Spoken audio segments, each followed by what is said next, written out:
Alingaw ng Sampaguita nang kumatok ang tadhana sa maling oras sa Sampaguita Residences matapos tanggalin ng walang awa sa trabaho ng isang premyadong law firm sa Maynila.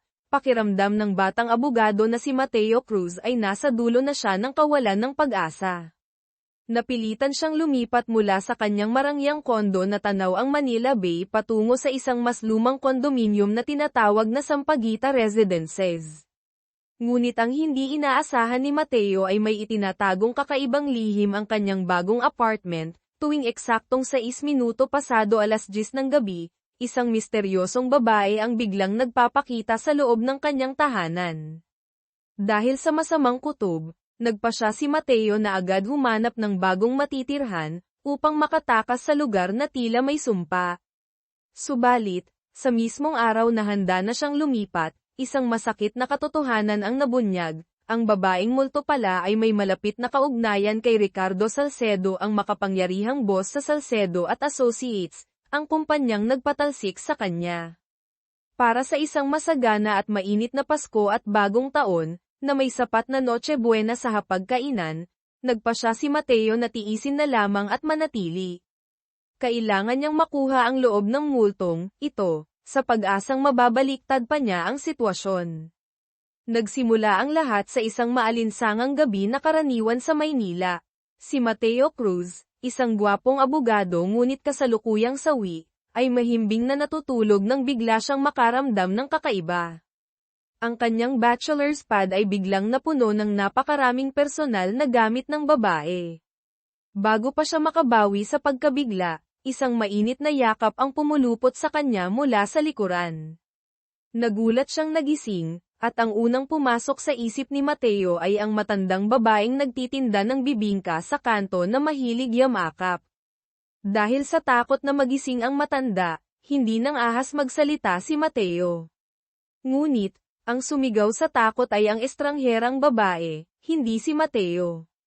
Ang kanilang di inaasahang pagtatagpo ay nagsimula na pala isang linggo bago iyon, sa Manila Hall of Justice, kung saan dating nagniningning na bituin si Mateo.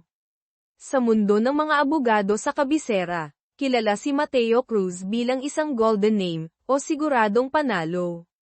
Gaano man kakomplikado ang kaso, kapag si Mateo ang humawak, halos sigurado na ang panalo. Tinagurian siyang Mateo ang hindi matatalo. Noong pagkakataong iyon, nagpasya ang sikat na aktres na si Isabel Diaz na hiwalayan ang kanyang asawa at pinagkatiwalaan niyang kunin si Mateo bilang kanyang abogado. Hawak ang matibay na ebidensya na patagang nakikipagkita pa rin ang asawa ni Isabel sa dati nitong kasintahan, buo ang kumpiyansa ni Mateo sa buong paglilitis. Ngunit hindi niya inaasahan na tatraidorin siya mismo ng kanyang kliyente. Bago mismo maglabas ng hatol ang korte, sa loob lamang ng 5 segundo, biglang binago ni Isabel Diaz ang kanyang testimonya ng walang paabi. Sa harap ng hukuman, humagulgol siya, umarte ng perpekto, at iginiit na lahat ng ebidensya ng pangangalo niya ay peke. Dahil sa iskandalong abogadong nememeke ng ebidensya, gumuho ang reputasyon ni Mateo at naglahong parang bula ang kanyang karera. Pagkatapos ng maraming maigting na diskusyon sa Salcedo at Associates, si Ricardo Salcedo, isa sa mga senior partner, ay malamig na nagdesisyong suspendihin ng walang taning si Mateo. Nang marinig ito, si Paulo Aquino, ang malapit na assistant at itinuturing na nakababatang kapatid ni Mateo, ay nagpahayag ng pagtutol para ipagtanggol siya. Karamihan sa mga kliyente natin ay pinipili ang kumpanya dahil sa reputasyon ni Attorney Cruz. Dahil lang sa isang iskandalong hindi pa malinaw ang katotohanan, gagawa ng ganito kawalang pusong desisyon ang kumpanya. Inamin ni Salcedo ang galing ni Mateo, ngunit iginiit niyang kailangan niyang kumilos upang malampasan ng kumpanya ang kasalukuyang kontrobersya. At ang pangunahing kondisyon, kailangang umalis agad si Mateo sa kondo na ibinibigay ng kumpanya. Mapait na napagtanto ni Mateo na sinasadya ni Salcedo na agawin ang kanyang pinaghirapan, kinakamkam ang lahat ng kanyang pagsisikap at reputasyong binuo. Samantala, sa ibang panig ng Maynila, ang bata at masigasig na reporter na si Liza Bonifacio ay lumulusong sa ulan at init, maging sa panganib sa pinangyarihan ng isang malaking sunog, para lamang magampanan ang kanyang trabaho. Sumusuong siya sa panganib para may hatid ang pinakasariwang balita sa mga manunood. Pag-uwi sa gabi, nasisiyahang pinapanood ni Liza ang mga kuha niyang video, habang hinihimas ang litrato ng kanyang yumaong ama. Nangako siya sa sarili na magsisikap ng husto upang maging isang mahusay na mamamahayag at makamit ang prestihiyosong Rizal Award, ang pangarap ng bawat reporter. Matapos mapalayas sa pugad, sa kumpanya, napilitan si Mateo na lumipat sa Sampaguita Residences. Napako ang kanyang tingin sa isang maliit na paper crane na naiwan. Isinabit niya ito sa isang tuyong sanga na palamuti sa mesa. Nang gabing iyon, nang bumangon siya sa kalagitnaan ng gabi para uminom ng tubig, aksidenteng nainom ni Mateo ang isang bote ng fruit juice na 4 na buwan nang expired. Nagmamadali siyang tumakbo sa banyo para magmumog, ngunit bigla siyang nahimasmasan ng matuklasang puno ng mga kakaibang gamit ang banyo. Dahan-daang lumabas sa sala, lalo siyang nagtaka nang makitang punong-puno ng mga sitsirya ang mesa. Sakto namang may narinig siyang lagaslas ng tubig mula sa banyo. Sa pag-aakalang may magnanakaw na nakapasok, humawak si Mateo ng pamalo at dahan-daang binuksan ang pinto. Ngunit bago pa man niya mahuli ang sinumang magnanakaw, nadulas siya at bumagsak sa loob ng bathtub. Ang malakas na pagbagsak na iyon ay tila nag-reset sa lahat. Nang gumapang si Mateo para bumangon, bumalik sa normal ang itsura ng apartment, tulad noong kakalipat pa lang niya. Nagtataka, kinumbinsi niya ang sarili na marahil ay dahil sa alak at stress kaya siya nagkaroon ng halusinasyon. Ang pagkawala ng trabaho ay ginawa si Mateo mula sa isang taong sobrang abala tungo sa isang taong walang magawa kundi mag-isip ng kung ano-ano. Niyaya niya si Paulo na maglaro ng online games para maibsan ang pagkabagot. Kahit nasa mahirap na sitwasyon, naniniwala pa rin si Mateo na may sariling dahilan si Isabel Diaz kaya bigla itong tumalikod. Mahigit 10 taon na silang magkaibigan, naniniwala siyang hindi siya nito sasaktan. Ngunit mula pagkatapos ng paglilitis, lahat ng tawag niya ay hindi sinasagot. Dala ang mabigat na problema, sa alak na lamang humahanap ng lunas si Mateo, ngunit lalo lamang siyang nalulumbay. Hating gabi, may kakaibang ingay na naman siyang narinig, na gumising kay Mateo mula sa mababaw na pagkakatulog.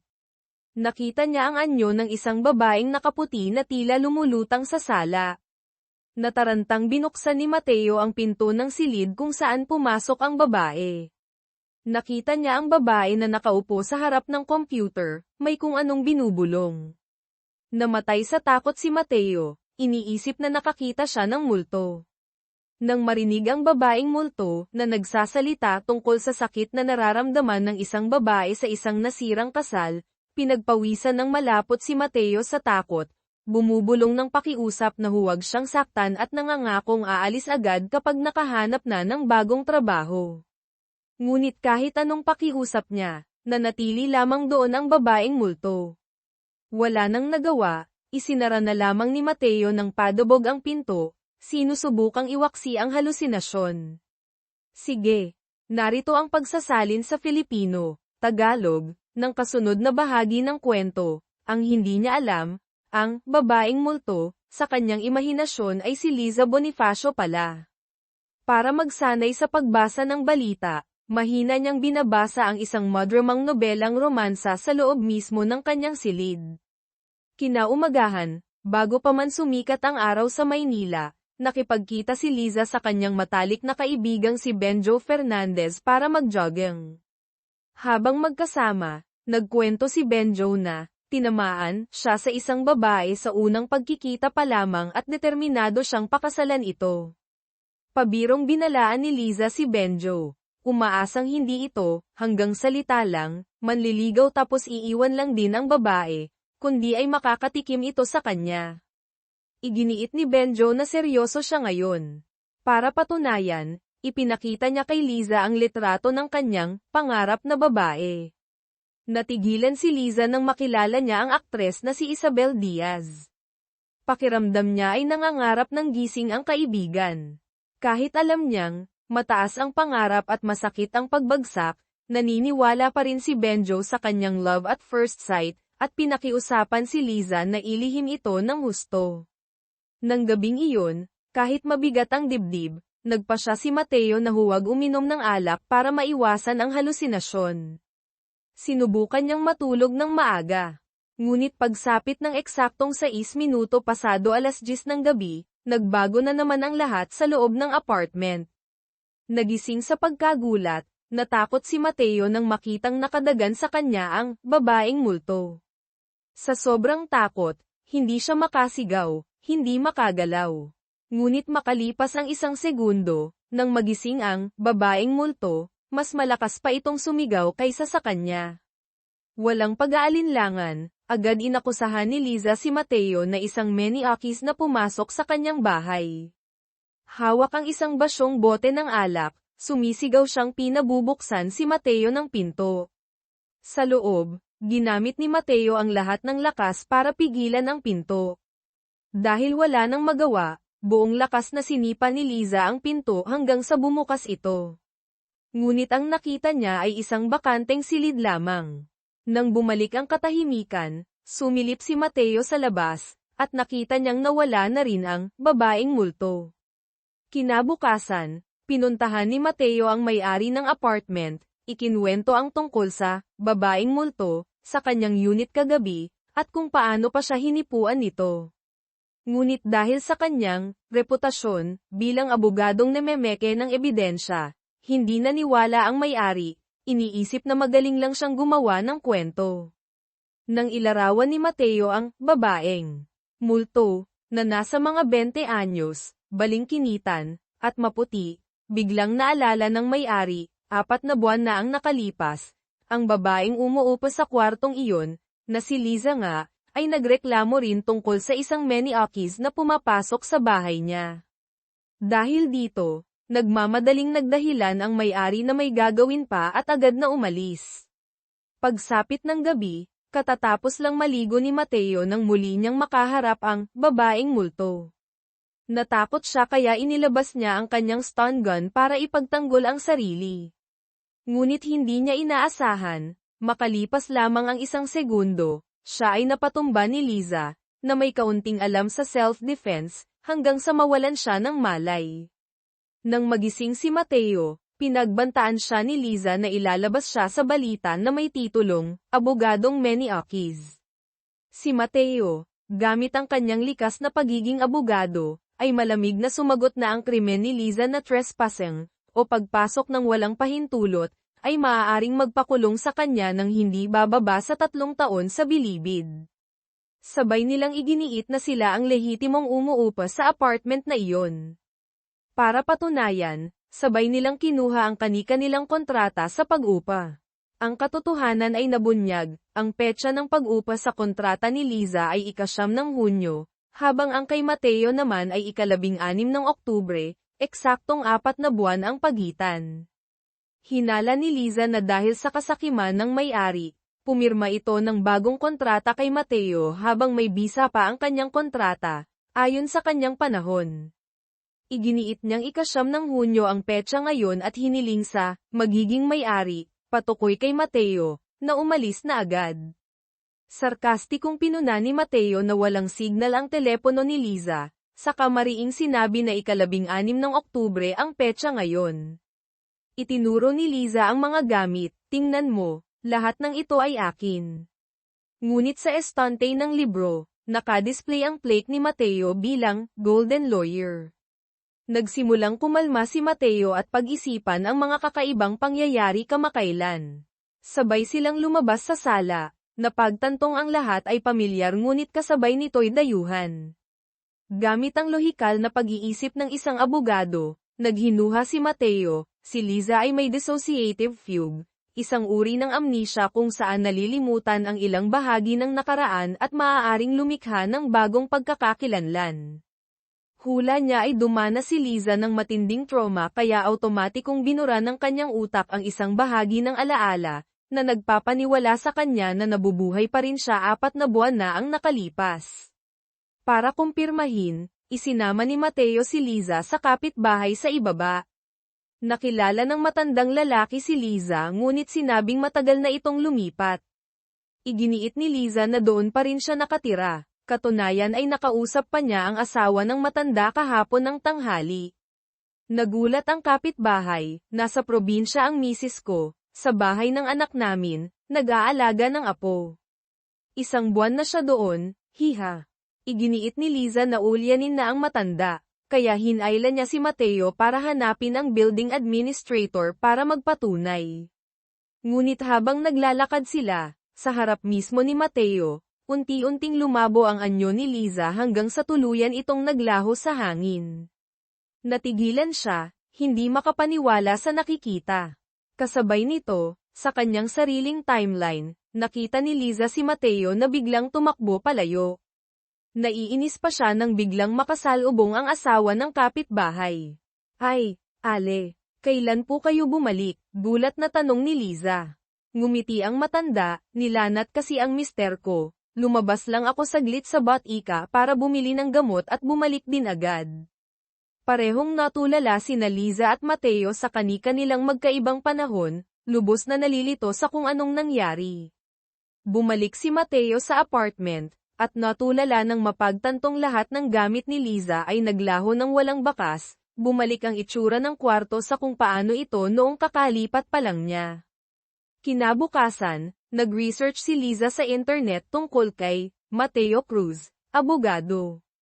Lumabas sa resulta ang eksaktong sinabi nito, isang magaling na abogado ngunit nasangkot kamakailan sa iskandalo ng pamemeke ng ebidensya at natanggal sa Salcedo at Associates. Nang makitang hindi ito nagsisinungaling, nagsimulang magduda si Liza sa sarili. Posible kayang mayroon nga siyang dissociative fugue gaya ng hinala nito.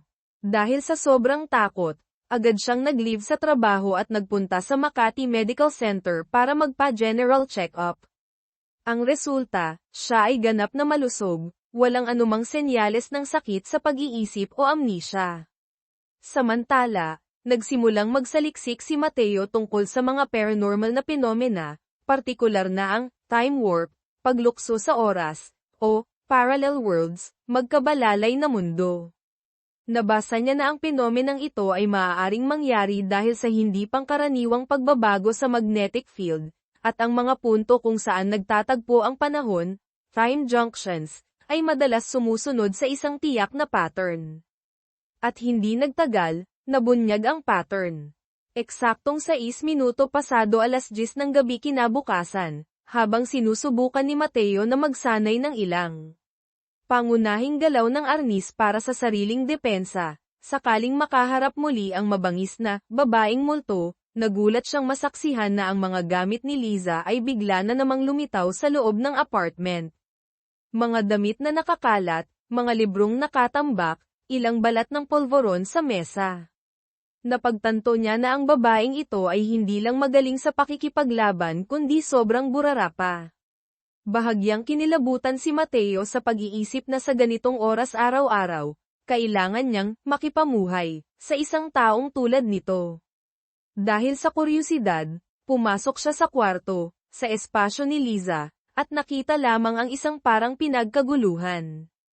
Sa study room, natagpuan niya ang mga parangal sa pamamahayag na nakasabit sa pader at pati na rin mga medalya at tropeyo sa martial arts. Totoong reporter pala, at martial artist pa, bulong ni Mateo, na may halong paghanga at takot. Nangangamba na ang susunod nilang pagkikita ay muling magtapos sa isang knockout, at dahil hindi rin sigurado kung kailan muling magtutugma ang kanilang oras para makapag-usap ng direkta, nagpasya si Mateo na mag-iwan ng isang note sa desk ni Liza, kung saan sa tingin niya ay tiyak nitong makikita. Malinaw niyang isinulat, nasa ika-9 ng Hunyo ka. Nasa ika-16 ng Oktubre ako. Nagkikita tayo ng 10:06 p.m. May kakaibang nangyayari. Tinupi niya ang papel, akmang ipapatong sa tumpok ng mga libro nang biglang napako ang kanyang mga mata sa isang picture frame sa mesa ni Liza, isang bagay na hindi niya napansin ng maigi dati. Ito ay litrato ni Liza na nakangiting tumatanggap ng isang prestihiyosong parangal mula sa isang eleganteng lalaking nasa katanghaliang gulang. Parang tumigil ang pagtibok ng puso ni Mateo.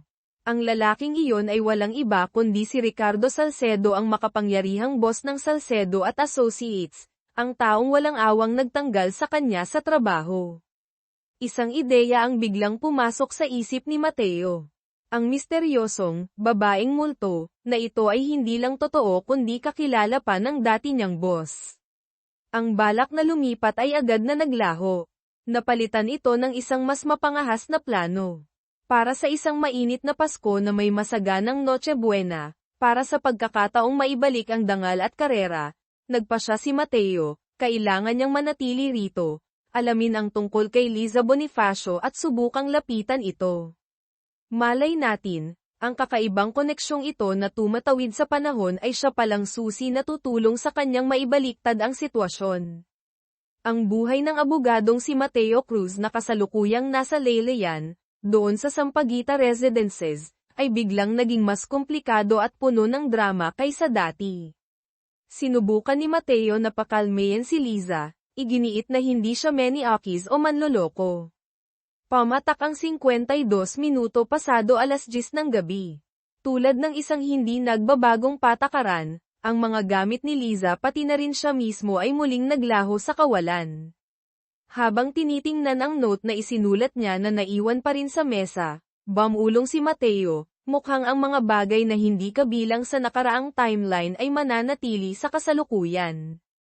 Kinabukasan, ikinuwento ni Mateo ang buong pangyayari tungkol sa pagsasanib ng panahon sa kanyang matalik na kaibigan na si Paulo Aquino. Siyempre, nagpakita ng pagdududa si Paulo. Para patunayan, tinukoy ni Mateo ang pangalan, Liza Bonifacio.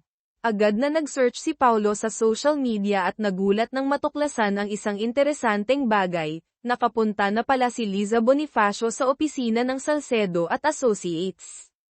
Biglang bumalik ang mga alaala. Naalala ni Mateo na minsan na niyang nakasalubong si Liza mga 4 na buwan na ang nakalilipas, ibig sabihin, sa kasalukuyan ni Liza. Noong mga oras na iyon, ang lampang babae ay malakas na natapakan ang kanyang make-and-tab na leather shoes at nagmamadaling umalis, na hindi man lang pinansin ang inis na itsura niya. Ngunit katatapos pa lamang maalala ni Mateo, bigla siyang nahilo.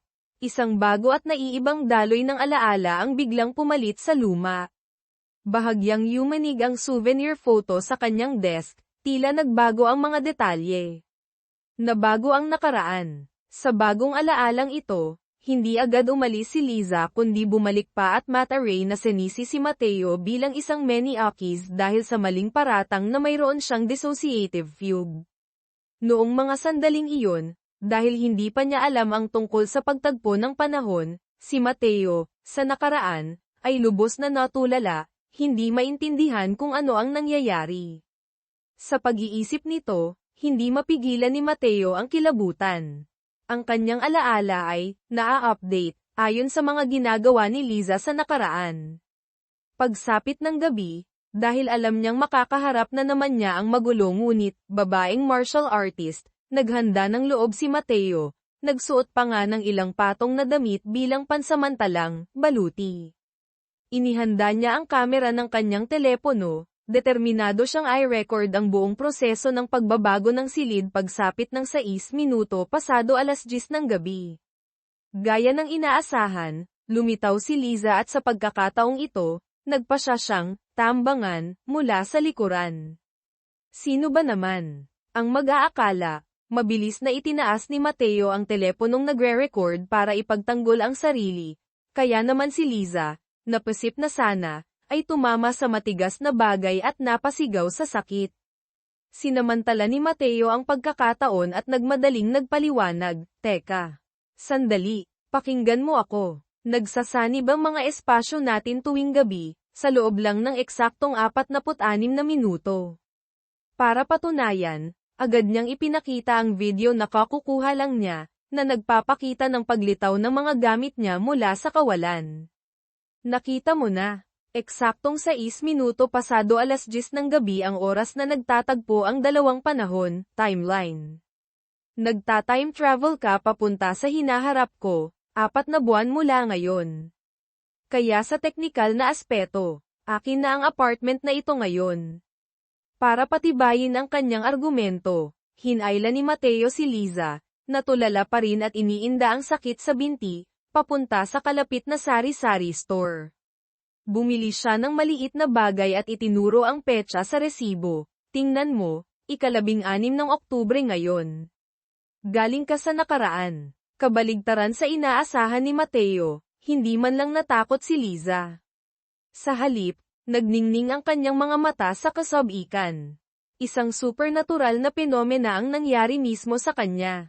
Taglay ang likas na pagiging reporter, agad niyang naisip ang isang eksplosibong balita na yayanig sa buong Pilipinas.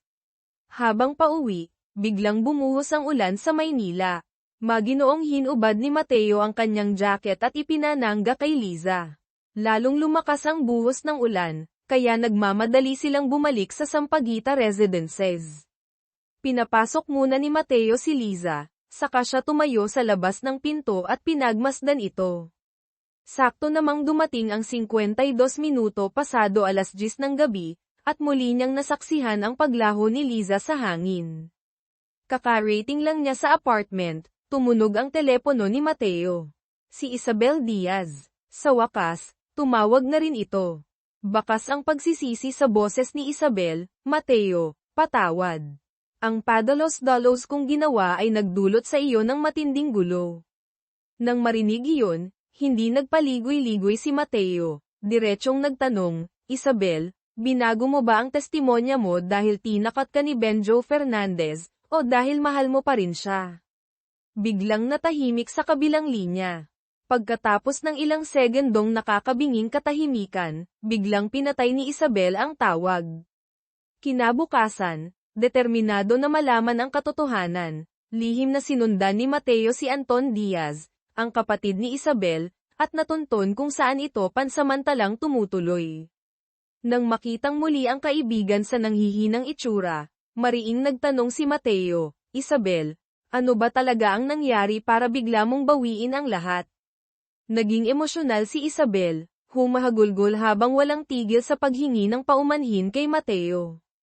Nang makitang sobrang apektado ang kapatid, hinayla ni Anton si Mateo sa labas para mag-usap ng sarilinan. Malungkot niyang ibinalita na si Isabel ay dumaranas ng matinding depresyon dahil sa pinagdaanan. Sinunod niya ang puso para pakasalan si Benjo, pero puro paakit at pighati lang ang natanggap niya. Sana lang maibabalik ang oras, buntong hininga ni Anton, para hindi na sana pinakasalan ni Isabel ang lalaking yun. Ang sinabi ni Anton ay di sinasadyang nagtanim ng isang mapangahas na ideya sa isip ni Mateo. Samantala, sa kanyang timeline, 4 na buwan ang nakalipas, masayang gumawa si Liza ng maliit na cake, maingat na nagtabi ng isang bahagi para sa kanyang, kasama sa kwartong tumatawid sa panahon. Masigasig pa siyang naglinis ng apartment ng husto, ginawa itong malinis at maayos, habang hinihintay ang sandali ng 6 minuto pasado 10:00 ng gabi.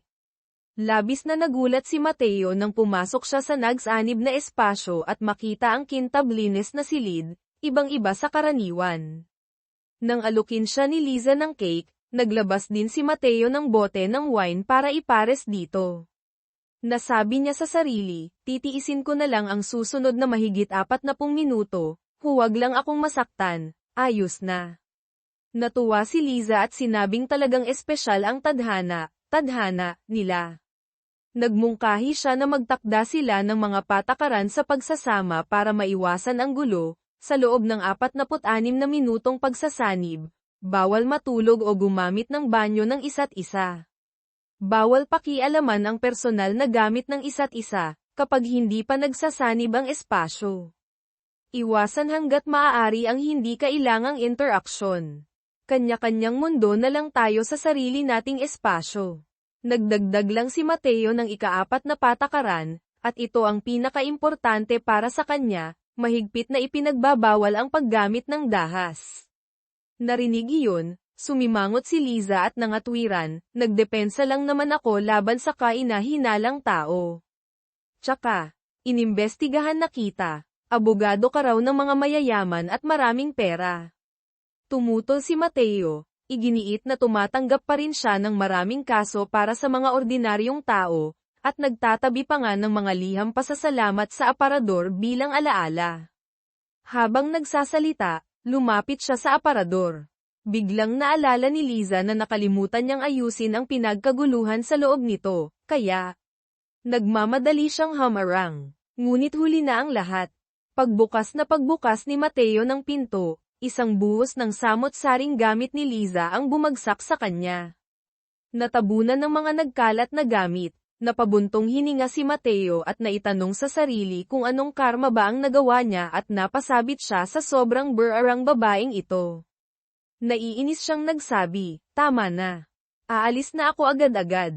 Ngunit katatapos lang niyang magsalita, pamatak ang 52 minuto pasado 10:00 ng gabi, at muling naglaho si Liza. Kinabukasan, nagdala si Paulo ng mga litratong may kinalaman sa kaso ni Isabel. Nakita niyang tapos nang mag-impake si Mateo, handa na talagang lumipat. Tiningnang mabuti ni Mateo ang bawat litrato, malungkot na iniisip na nawala na nga talaga ang lahat sa kanya.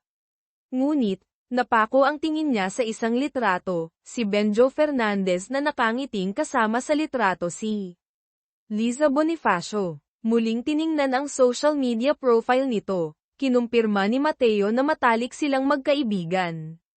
Naalala ang hiling ni Anton na maibalik ang oras, isang plano ang sumagi sa isip ni Mateo. Maaari niyang gamitin si Liza na nabubuhay sa nakaraan para baguhin ang trahedya ni Isabel. Agad na nakansela ang desisyong lumipat. Mananatili siya sa kakaibang apartment na ito, sa lahat ng paraan ay kailangan niyang baguhin ang nakaraan. Kasabay nito, sa timeline na 4 na buwan ang nakalipas, tumawag si Benjo sa matalik niyang kaibigang si Liza para humingi ng tulong sa paghahanda ng isang romantikong proposal para kay Isabel. Sa Sampaguita Apartment, sinimulan ni Mateo na balangkasin ang detalyadong plano. Unang hakbang, kailangang bumuo ng magandang relasyon kay Liza. Ikalawang hakbang, hilingin sa kanya na mag-ayos ng isang, di sinasadyang, pagkikita nila ni Isabel ng nakaraan. Muling tiningnan ang social media ni Liza, natuklasan ni Mateo na mukhang mahilig ito sa karne, mahilig sa karne. Nagpasya siyang ipakita ang galing niya sa pagluluto ng premium steak, inayos ito ng kaakit-akit, saka naghintay ng 6 minuto pasado 10:00 ng gabi. Kabalintunaan naman, eksakto sa pagsasanib ng espasyo, nakahiga pala si Liza sa sofa. Bigla silang nagkatinginan ng sobrang lapit, na lubhang nakakailang. Nagulat si Liza, "Ha? Akala ko umalis ka na." Mabilis na kumalma si Mateo, "Nagkunwaring pala kaibigan, nagbago ang isip ko. May karapatan ka naman talagang malayang manatili dito sa oras na iyon. Susubukan kong mag-adjust, maging pinakamabuting kasama sa kwarto na kaya ko." Bilang pagpapakita ng magandang hangarin, inalok niya si Liza na tikman ang steak. Pero, sumimangot si Liza, "Hindi ako masyadong mahilig sa steak." Saka siya tumuro at humiling, "Bakit hindi mo na lang ako lutuan ng Lapaz Batchoy, isang sikat na noodle soup sa Pilipinas?" Napangiwi si Mateo pero masaya pa ring pumayag, kahit hindi talaga masaya sa loob. Ang amoy ng bagoong at lamang loob na katangian ng batchoy ay nagpakunot ng noo niya, pinilit niya talagang tapusin ang misyon. Hinintay niyang matapos kumain si Liza, kailangang takpan ni Mateo ang ilong saka mabilis na iniligpit ang pinagkainan, ang battlefield. Pagkatapos, nagdahilan si Mateo na may hinahanap para makapasok sa study room, espasyo ni Liza. Nagkunwari siyang nagulat nang makita ang litrato ni Benjo kasama si Liza. "Ay, si Benjo Fernandez. Matalik akong kaibigan ni Isabel Diaz, ang mapapangasawa niya," sabi ni Mateo, pilit na nagmukhang natural. Pero ang bilis naman nilang magpapakasal, mataas ang tsansa ng hiwalayan dyan. Sinadya niyang magtanim ng pagdududa. Agad na nagtaray si Liza, inakalang sinusubukan ni Mateo na paghiwalayin silang magkaibigan. Galit siyang pinalabas nito sa silid. Kinabukasan, nagpasya si Mateo na alamin ang tungkol kay Carla Santos, ang dating kasintahan ni Benjo. Nang magkita sila ni Mateo, Mariing inakusahan ni Carla si Benjo na nambababae, niloko silang dalawa ni Isabel, at iginiit na may hawak siyang ebidensya. Naghinala si Mateo na maaaring nasuhulan o pinilit ni Benjo si Carla, kaya kailangan niya ng mas matibay na patunay kaysa salita lamang. Inalok niya si Carla na makipagtulungan, at maaaring tumstigo kung kinakailangan. Ngunit agad na nagdahilan si Carla na pupunta sa banyo at nawala na lang na parang bula. Lalong naniwala si Mateo na may alam na mahalagang sikreto ang babaeng ito. Pag-uwi sa bahay, naligo si Mateo, naghanda ng loob para sa ORSH. Ngunit tila mapaglaro talaga ang tadhana. Eksaktong 6 minuto pasado 10:00 ng gabi, lumitaw si Liza sakto paglabas ni Mateo mula sa banyo, nakatapis lamang ng tuwalya sa baywang. Ang nakakakabang sitwasyon ay muling nangyari, kaya napilitan na lang ngumiti si Mateo.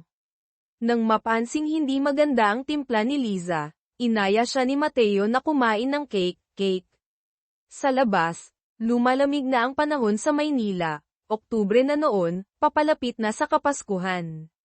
Muling ipinahiram ni Mateo ang kanyang jacket kay Liza. Malungkot na nagkwento si Liza tungkol sa ginawa niyang cake para sa mga kasamahan sa balita ngayon, ngunit hindi man lang nagpasalamat ang mga ito. At pinag-usapan pa siya sa likuran. Nakinig si Mateo, saka mabait na nagsabi, "Uy, may cake ka pa sa bibig." Natigilan si Liza ng 1 segundo. Tapos, sa natural na reaksyon, kinuha agad ang laylayan ng jacket ni Mateo na suot niya para ipamunas sa bibig. Sa sandaling iyon, natigilan si Mateo na parang naging bato, lumipad ang kaluluwa. Hindi pa man siya nakakapagsalita ng anumang paninisi, pamatak na ang 52 minuto pasado 10:00 ng gabi, at si Liza, kasama ang jacket na may mantsa ng cake, ay naglaho. Sa opisina ng balita ngayon, inatasan ng kanyang boss si Liza na dumalo sa isang mahalagang press conference ng Lagdameo Holdings, isang malaki at kontrobersyal na korporasyon. Samantala, sa kasalukuyan, nakaupo si Mateo at nagtatrabaho nang bigla na namang nabago ang kanyang alaala. Natigilan siyang napagtanto, siya pala mismo ang naging abogado ng Lagdameo Holdings sa isang iskandalosong kaso ng agawan sa lupa ilang buwan na ang nakalipas. Malinaw na bumalik sa alaala niya ang press conference na iyon. Ang mga biktima ay nagsidatingan para akusahan ang Lagdameo Holdings ng sapilitang demolisyon at pananakit sa mga residente. Ipinapakita ang mga medical certificate ng kanilang mga pinsala. Nang marinig nilang tinatawag siyang abogadong walang puso, si Mateo, nang nakaraan, ay malamig na nag-utos sa mga security guard na paalisin sila. At sa mismong press conference na iyon, tumayo ang batang reporter na si Liza Bonifacio para questionin siya, Attorney Cruz, bakit po tila para lamang sa mayayaman at makapangyarihan kayo nagtatrabaho? Si Mateo, sa alaala, ay matalas na sumagot, sinasabing may sariling depinisyon ang hustisya sa batas, at misyon niyang protektahan ang depinisyong iyon. Question pa niya pabalik si Liza tungkol sa pagiging objektibo ng isang mamamahayag. Sa kasagsagan ng tensyon, lumitaw ang sikat na reporter na si Miguel Reyes, nagsalita para ipagtanggol ang mga naaapi, at pinuna ang ugali ni Mateo. Sarkastikong sinabi ni Mateo na press conference iyon ng korporasyon, hindi lugar para pumili ng bayaning moral. Dahil alam niyang si Liza, sa pagkikita nila ngayong gabi, ay tiyak na magagalit kapag nalaman ang tungkol sa nakaraan niyang ito, na siya mismo ay kalalabas lang din sa alaala, nagmamadaling bumili si Mateo ng masarap na cake, para manuhol. Pagkikita nila ng 6 minuto pasado 10:00 ng gabi, agad siyang nagpaliwanag, Liza, yung Mateo na masungit na yon ay yung 4 na buwan na ang nakalipas, noong hindi pa kita kilala. Ang biglaang pagiging mabait na ito ay lalong nagpaduda kay Liza. Pinaningkitan niya ito ng mata at nagtanong, dahil ba sa kasong iyan ng Lagdameo Holdings kaya nasira ang pangalan mo? Hindi. Pagtatama ni Mateo. Nanalo ako sa kasong iyon. Kahit may medical certificate ang mga biktima, walang ebidensyang nagpapatunay na ang mga tauhan ng Lagdameo ang direktang nanakit. Nang marinig iyon, Lalong naging determinado si Liza, kung gayon, hahanapin ko ang ebidensyang iyon. Pagbalik sa kanyang timeline, nagsimulang lihim na subaybayan ni Liza si Mateo, ng 4 na buwan na nakalipas. Sinundan niya ito hanggang sa isang mamahaling restaurant, kung saan lihim nitong sinusubaybayan si Leo Santos, kapatid ng isa sa mga biktima sa kaso ng Lagdameo. Nahuli siya ni Mateo, kaya nataranta si Liza at nagdahilang nag-i-interview. Alam ni Mateo ang intensyon niya, ngunit nagkibit-balikat na lang ito at pinayagan siyang sumunod. Lihim siyang naglagay ng recording device sa ilalim ng mesa, habang si Liza naman ay palihim ding kinukunan ng video gamit ang telepono ang pag-uusap ni Leo Santos at ng isa pang tao. Sa pamamagitan nito, natuklasan nilang si Leo ay nakipagsabuatan sa isang hindi nasisiyahang empleyado sa Lagdameo Holdings para gumawa ng kwento, pagbintangan ang korporasyon para makahingi ng malaking danyos. Kumulo ang dugo ni Liza, akmang susugurin at isisiwalat agad si Leo. Ngunit mabilis siyang napigilan ni Mateo sa braso. Bamulong sa tainga nito, ang tungkulin ng reporter ay isalamin ang katotohanan, hindi ipakita ang personal na emosyon. Umulan na naman sa labas. Napabuntong hininga si Mateo, napilitang isakay si Liza pauwi. Habang nasa daan, mahinang humingi ng paumanhin si Liza dahil sa maling paghusga niya sa kaso ng Lagdameo. Nagpakita ng pagiging mapagbigay si Mateo, at maasikaso pa siyang inihatid hanggang sa mismong gate ng Balita Ngayon. Kabalintunaan naman, nakasalubong nila si Miguel Reyes mismo sa tapat ng pinto nang makitang si Mateo ang naghatid kay Liza. Nagpakita ng kuryosidad si Miguel at nag-usisa. Hindi pinalampas ni Mateo ang pagkakataon para mang-asar, mukhang hanggang dyan na lang pala ang galing ng isang sikat na reporter, ano? Kinabukasan, sa timeline ni Liza, formal na ipinakilala ni Benjo ang kanyang kasintahang si Isabel Diaz sa kanyang matalik na kaibigan. Lubos na nagulat si Benjo nang makitang ang dalawang babae, na unang beses palang nagkita, ay masiglang nag-uusap at tila matagal nang magkakilala. Sa opisina ng Balita Ngayon, naging matunog ang eksklusibong artikulo ni Liza na naglalantad sa panloloko ni Leo Santos, pinuri siya ng husto ng pamunuan. Bilang pagbati sa nakababatang kasamahan, inanyayahan ni Miguel Reyes si Liza para magmeryenda. Sinamantala ni Liza ang pagkakataon para mausisa ang tungkol sa tila hindi magandang relasyon ni Miguel at Mateo. Napabuntong hininga si Miguel, nagkwento na ang kanyang ama ay isang respetadong propesor ng batas sa University of the Philippines, UPLO.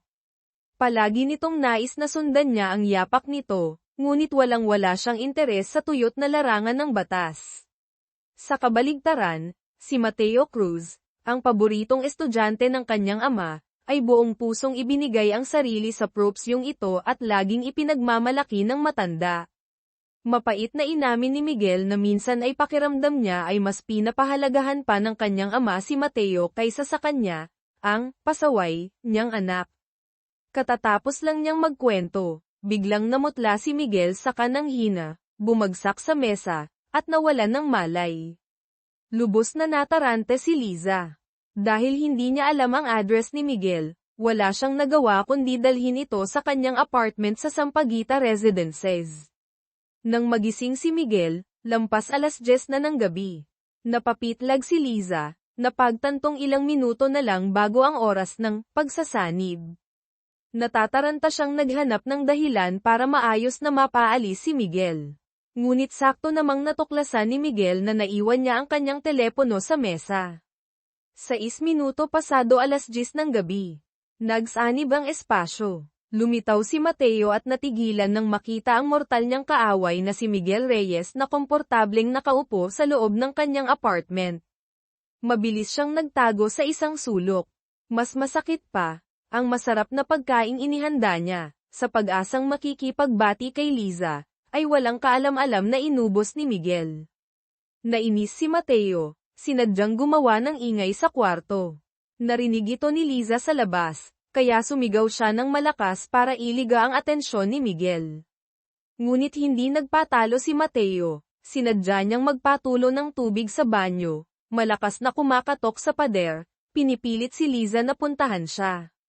Nang makita ang natataranta at alang-alang ng itsura ni Liza, ngumisi si Mateo, nanghuhula, gusto mo siya, no? Hindi mabilis na tanggi ni Liza. Kuya ko lang siya. Ayoko lang na magkaroon ng maling akala ang ibang tao tungkol sa relasyon natin. Nang malaman ang kahinaan ni Liza, takot sa maling akala, takot na masira ang reputasyon, mabilis na kumilos si Mateo. Lumabas siya papunta sa main switch, pinatay ang kuryente sa sala, kaya nagdilim ang lahat. Hinintay niyang mangga pa si Liza papasok ng silid para hanapin siya, saka nagbigay ng kondisyon, papuntahin mo dito si Isabel Diaz ng 4 na buwan na ang nakalipas. Kung hindi, lalabas ako ngayon din para harapin si Miguel Reyes. Dahil nasukol, walang ibang nagawa si Liza kundi mapilitang pumayag na nagngangalit ang mga ngipin. Ngunit hindi niya nakalimutang magbabala, sinasabi ko sa'yo, huwag kang mangangarap na maging kabit sa pagitan ni na Isabel at Benjo. Natawa si Mateo sa malikot na imahinasyon ng babae. Para maiwasan na maghinala si Isabel tungkol sa kakaibang pangyayari sa oras, binalangkas ni Mateo ang plano, magkukunwari siyang bisita ni Liza, tapos ay, aksidenteng, makikita si Isabel. Pagkatapos mag-usap, kailangan niyang tiyakin na aalis si Isabel bago mag-52 minuto pasado 10:00 ng gabi. Sa wakas, naihatid din ni Liza ng ligtas si Miguel Reyes bago matapos ang oras ng pagsasanib. Ngunit pagsara ng pinto, humarap siya kay Mateo, prangkang idineklara, hindi ko susundin ang sinabi mo. Ang pangako habang tinatakot ay walang bisa. Hindi nakapagsalita si Mateo. Napagtanto niyang nasa dehado na naman siya. Nilunok ang inis, naalala niya ang payo ni Paulo, gusto ng mga babae ang mga lalaking palabiro. Nagpasya si Mateo na subukan ang swerte, sinubukang magkwento ng ilang jokes na sa tingin niya ay pinakamagaling niyang alam. Subalit, ang mga jokes ng seryosong abogado ay sobrang corny na hindi man lang natinag ang mukha ni Liza.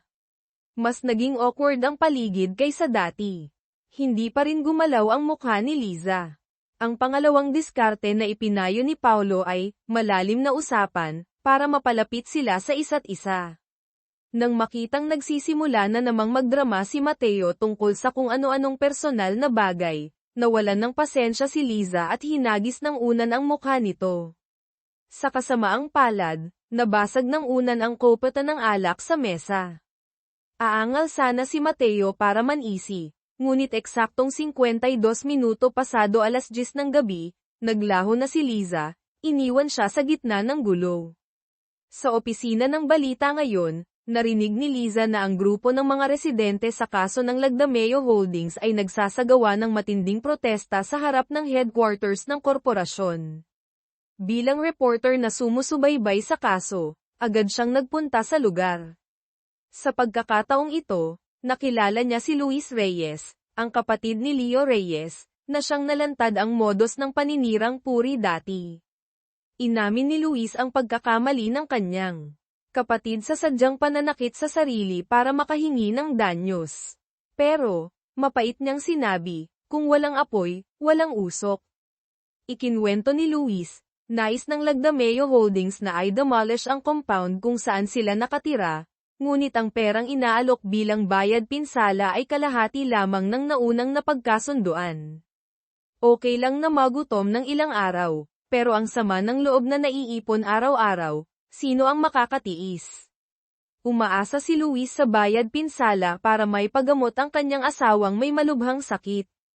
Nang pumunta siya para makipag-usap sa construction company na kinuha ng Lagdameo, hindi lang sila hindi inasikaso kundi tinakot pa na, ipapademanda sila ni Attorney Cruz hanggang sa wala na silang makita. Tinulak pa siya ng mga ito, na nagdulot ng ilang magaang sugat kay Luis. Dahil sa awa sa kapatid na walang perang pampagamot sa hipag, lakas loob na binali ni Leo ang braso ng kanyang kapatid, sa pag-asang makalikha ng mas malalang pinsala para makahingi ng mas malaking halaga mula sa Lagdameo. Pagkatapos marinig ang kwento, umuwi si Liza na puno ng galit ang puso. Naghanda siya ng loob, humawak pa nga ng wales, hinintay ang sandali ng pagsasanib para singilin si Mateo. Eksaktong 6 minuto pasado 10:00 ng gabi, sumugod siya, handang makipagtuos dito dahil sa pagtanggap ng pera mula sa mayamang korporasyon para apihin ang mga mahihirap. Matapos marinig ang akusasyon, kalmadong iginiit ni Mateo, hindi ako kailanman gumawa ng anumang labag sa batas. Nag-alok siya ng pastahan, kung sa pagkakataong ito, mapatunayan kong nasa panig pa rin ako ng tama, kailangan mo akong tulungang makipagkita kay Isabel Diaz. Payag ka. Kinabukasan, sa timeline ni Liza, si Mateo Cruz, ng 4 na buwan na nakalipas, ay nagpatawag ng biglaang press conference sa ngalan ng Lagdameo Holdings. Sa harap ng maraming mamamahayag, inanunsyo niya, na tuklasan ng Lagdameo Holdings na ang construction company na kinuha nila ay kusang nanggipit sa mga residente, lumabag sa mga patakaran sa proseso ng demolisyon. Dahil dito, nagpa siya ang Lagdameo na aidmanda ang kumpanyang ito dahil sa paglabag sa kontrata at nangakong magbibigay ng karampatang danyo sa mga naapektuhang residente. Pagsapit ng gabi, sakto sa pagsasanib ng espasyo, kalalabas lang ni Mateo mula sa banyo nang maabyutan niyang si Liza ay abala sa pag-aayos ng pundidong ilaw sa kisame. Hoy, bumaba ka nga. Delikado yan, paano kung makuryente ka, sigaw niya. Ngunit pagkatapos noon, ngumisi siya, lumapit para maningil sa pastahan. Oh, ano na? Talo ka na, ha? Ngayon, tuparin mo ang pangako mo. Iset mo na ang meeting namin ni Isabel. Si Liza, kahit medyo naiinis ay marunong ding tumyupad sa pangako, kaya tumango na lamang. Nang makitang pumayag ito, masayang tumuntong si Mateo sa upuan, inagaw ang pag-aayos ng ilaw. Ngunit pagkatapos ayusin, bigla siyang sumigaw sa kanagkunwaring nangingisay na parang nakuryente talaga. Nataranta si Liza, sa natural na reaksyon ay malakas na sinipa ang paa ng upuan sa pag-asang mahuhulog ito para maputol ang daloy ng kuryente. Ang resulta, nawalan ng balanse si Mateo, bumagsak, at napadaygan kay Liza. Sa unang pagkakataon, nagkatinginan sila ng ganoon kalapit. Naging sobrang awkward ang paligid.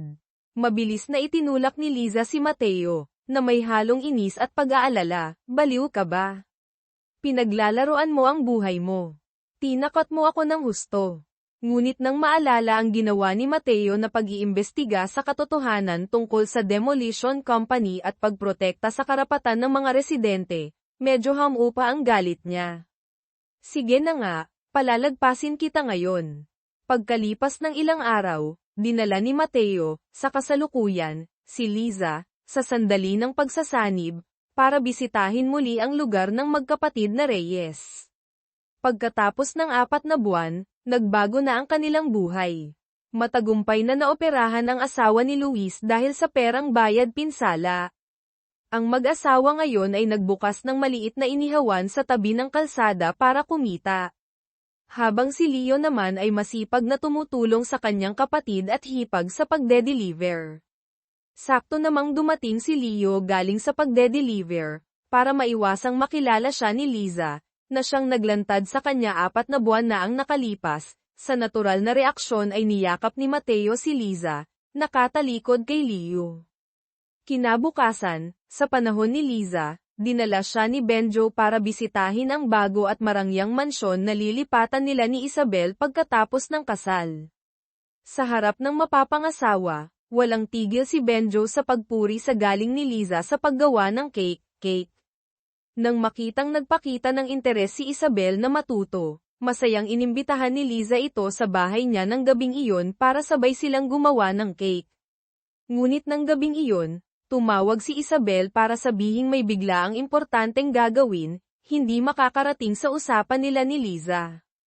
Sakto namang nakatanggap si Liza ng isang package, isang taus-pusong liham pasasalamat mula sa mag-asawang Luis Reyes. Habang binabasa ang mga nakakaantig na salita, hindi napigilan ni Liza. Ang mapaluha, si Mateo, na lumitaw ng 6 minuto pasado 10:00 ng gabi, ay nakita ito kaya nagyabang, tontoneladang sulat pasasalamat na ganito ang natanggap ko, pati mga death threats pa nga. Ibinalita ni Liza na magsasabi si Isabel kung kailan siya makakarating. Dahil naubusan ng sangkap sa paggawa ng cake sa bahay, nagmadali siyang lumabas para bumili. Nang mapansing madilim na at tila lumalamig, sumunod si Mateo, dala ang jacket at scarf para kay Liza. Ang biglaang maalalahan ng kilos na ito ay ikinagulat ni Liza. May ganito palang pagka-sweet si Attorney Cruz, naisip niya. Sakto namang may isang motorsiklong mabilis na paparating sa kanila. Sa natural na reaksyon, itinulak ni Liza ng malakas si Mateo, ngunit siya mismo ang bahagyang nasagi ng motor sa binti, nagkaroon ng gallows. Nag-aalalang ainal-alayan siya ni Mateo papasok ng bahay, maingat na ginamo ang sugat, at bumili pa ng lollipop na parang nanunuyo ng bata. Sa wakas, dumating din ang araw na pupunta si Isabel para matutong gumawa ng cake. Mapaglarong tinakpan ni Liza ang mga mata ni Isabel, sumenyas kay Mateo na maghanda para sa aksidenteng paglitaw. Sino ba namang mag-aakala? Lumabas si Mateo mula sa kwarto na nakasuot ng silk pajamas. Nasaksihan ni Isabel ang eksenang ito, nanlaki ang mga mata at nabuka ang bibig. Agad na nagkaroon ng maling akala na ang matalik na kaibigan ng kanyang mapapangasawa ay nakikipag-live-in sa bago niyang kaibigan. Mabilis na hinayla ni Liza si Mateo papasok ng kwarto, nagmamadaling humingi ng paumanhin dahil biglaan ang pagdating ni Isabel kaya hindi siya nakapag-abiso. Nang makitang maayos ang pananamit ni Mateo, at nakapabango pa, pinaningkitan siya ng mata ni Liza na may pagdududa. Hoy! Huwag mong sabihing gusto mo si Isabel. Nagbabala siya, lagi kitang babantayan. Kapag nang ahas kang gumawa ng kahit ano para sirain ang relasyon ni Benjo at Isabel, hindi kita palalagpasin. Lumabas si Mateo sa balkonahe para kausapin ng sarilinan si Isabel, ng 4 na buwan na nakalipas. Diretsahan siyang nagtanong, Isabel, sigurado ka ba talagang gusto mong pakasalan si Benjo pagkatapos lang ng 2 buwang pagkakakilala? Pinaalalahanan niya ang matalik na kaibigan, kung hindi mo lubos na kilala ang taong kasama mo, siguradong ikaw ang magdurusa. Nang makitang si Isabel ay buong-buo pa ring naniniwala sa pag-ibig nito, prangkang sinabi ni Mateo, babaero si Benjo, napakarami niyang naging girlfriend.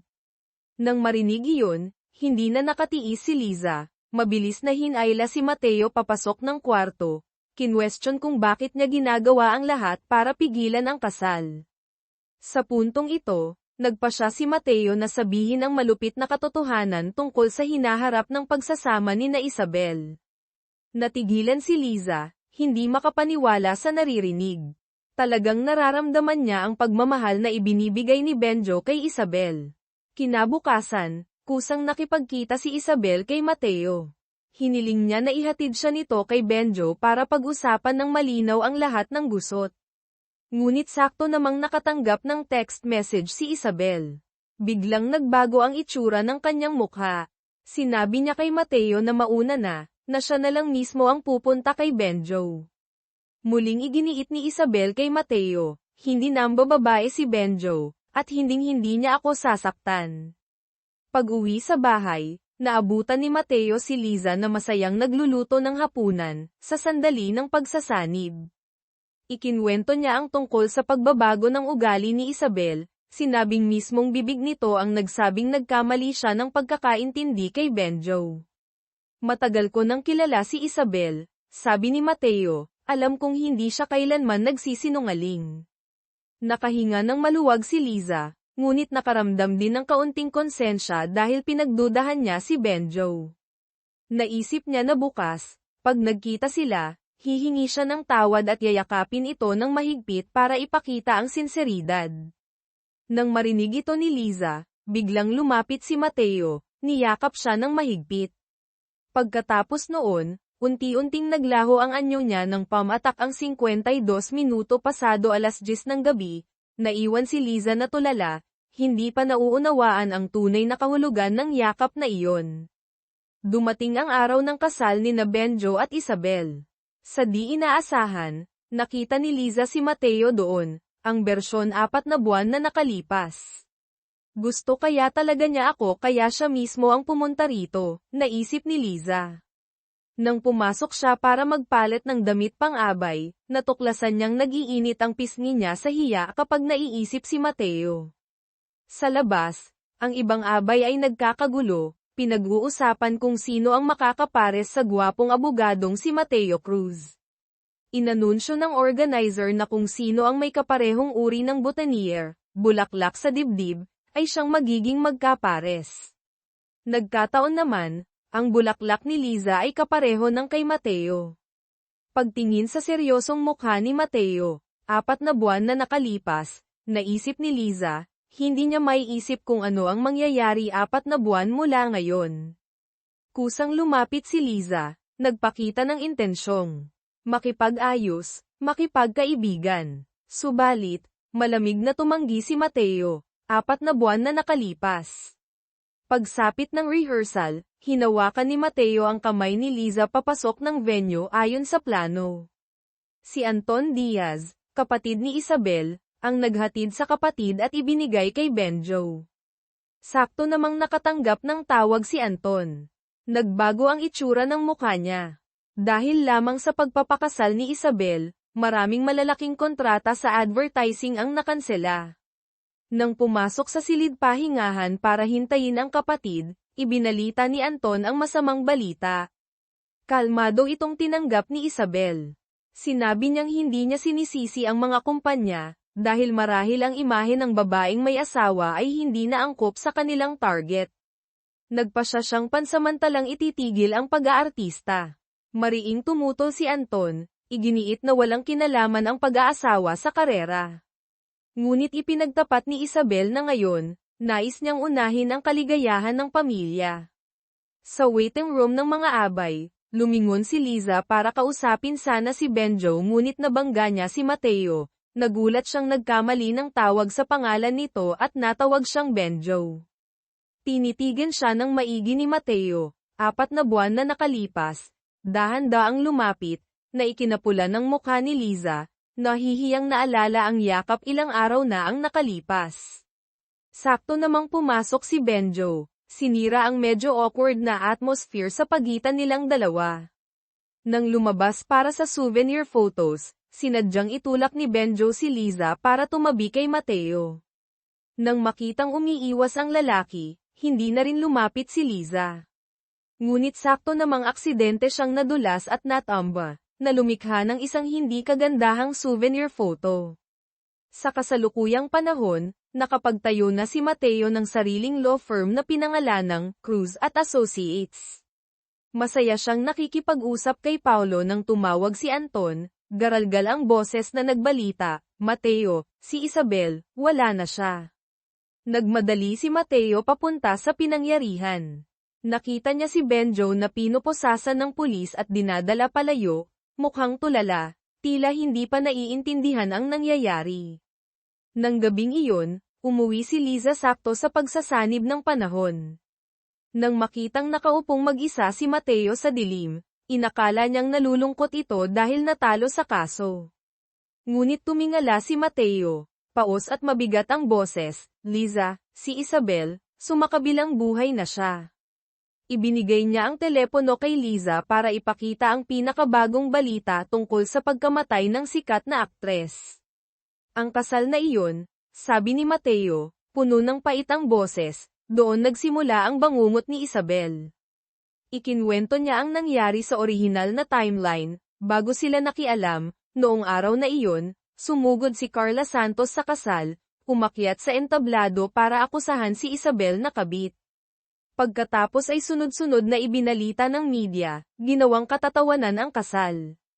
Pagkatapos magpakasal, patuloy na ng babae si Benjo kaya nalubog sa matinding depresyon si Isabel. At pagkatapos, natagpuan ang bangkay niya sa swimming pool ng kanilang mansyon. Hinihinala ng pulisya na ito ay isang pagpatay, at si Benjo ang pangunahing sospek. Napahagulgol si Liza, hindi makapaniwala. Hindi maaari, mahal na mahal ni Benjo si Isabel. Gusto niyang pumunta agad sa istasyon ng pulis para makita si Benjo. Ngunit mabilis siyang pinigilan ni Mateo, dahil ilang minuto na lang bago mag-52 minuto pasado 10:00 ng gabi. Tulungan mo ang kaibigan ko, Mateo, humahagulgol na nagmamakaawa si Liza. Lumaki akong kasama siya, kilala ko siya. Ipinatong ni Mateo ang mainit na jacket sa nanginginig na balikat ni Liza. Sinuri niya ang sitwasyon, magaling lumangoy si Isabel, kaya hindi basta-basta malulunod. Wala rin siyang dahilan para pumunta sa pool ng hating gabi. Sa ngayon, hintayin natin ang resulta mula sa pulisya. Pagbalik sa nakaraang panahon, parang nag-aapoy sa kaba ang puso ni Liza. Pagdating sa kasal, ito na ang totoong nangyayari. Banili na niya si Benjo, huwag na huwag mong papasukin si Carla Santos. Hiniling niya kay Mateo na bantayan ang pintuan sa harap, habang siya naman ang magbabantay sa likod, determinado na hindi bigyan ng pagkakataon si Carla na manggulo. Pagkatapos makatanggap ng mensaheng nagbababala mula kay Mateo, tumakbo si Liza ng napakabilis papunta sa harap na gate. Ngunit nakatayo lang si Mateo doon at nanunood, sinabing tungkulin lang niyang mag-abiso at wala siyang karapatang pigilan ang bisita. Sa kabutihang palad, naaga pa ni Liza at napigilan si Carla bago pa man ito makapasok sa loob ng reception hall.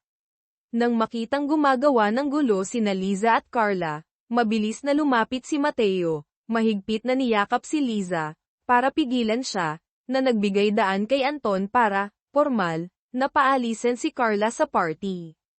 Sa kasalukuyang panahon, muling na-update ang alaala ni Mateo.